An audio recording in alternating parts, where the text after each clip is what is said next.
Hello guys! Mapagpalang gabi. Kamusta kayo? Ako pala yung kaibigan nyo, si Christine. Nag-iisa dito sa bahay kasi ang mga kasamahan ko dito or yung mga boardmate ko ay umuwi sa kanila.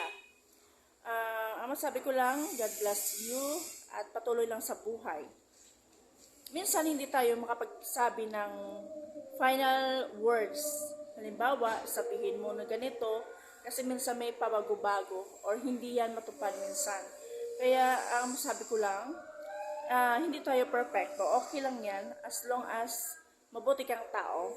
At hindi tayo makajudge sa ating mga kapwa kasi tayo ay may mga mali din. Para sa akin, ay importante sa atin ay maging mabuting tao at saka manalig tayo sa ating Diyos.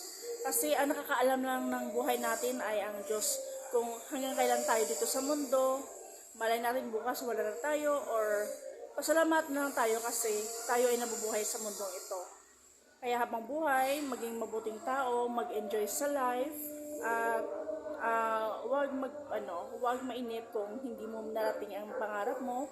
Kung narating mo rin ay magpasalamat ka at mag-share ka rin ng blessings sa pamilya mo o sa kaibigan mo o sa kapwa mo.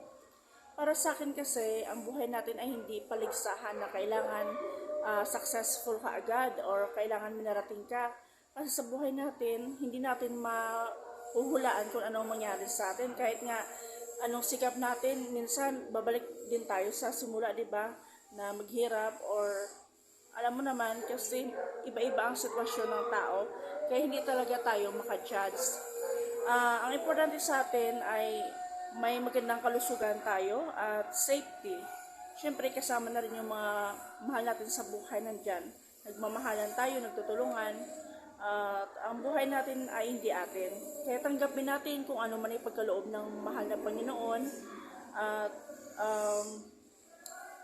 maghingi na lang tayo ng kapatawaran sa ating kasalanan. Ako hindi ko alam kung hanggang kailan dito ako sa mundo, kung matupad ko pa ba ang pangarap ko, hindi. At hindi ko rin alam kung anong mangyari sa akin after how many years, 10 years, 20 years. Nandito pa ba ako dito sa Pilipinas or sa abroad or ano mangyari sa akin. Kaya ipinagkitiwala ko na lang yung buhay ko sa Panginoon at yung buhay natin, ipinagtiwala ko na lang sa Panginoon. Pinagdasal ko na pagpalain tayo at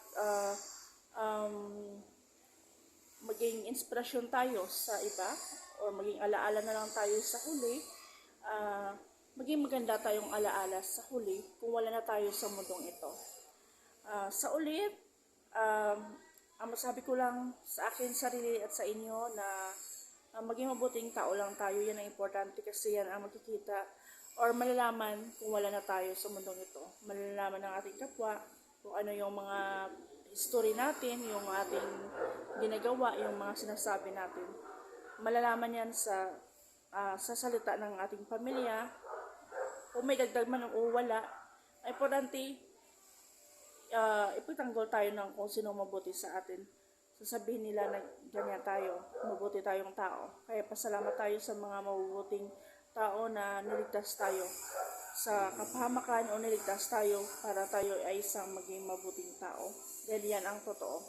Kaya God bless sa atin lahat. Mapagpalang araw.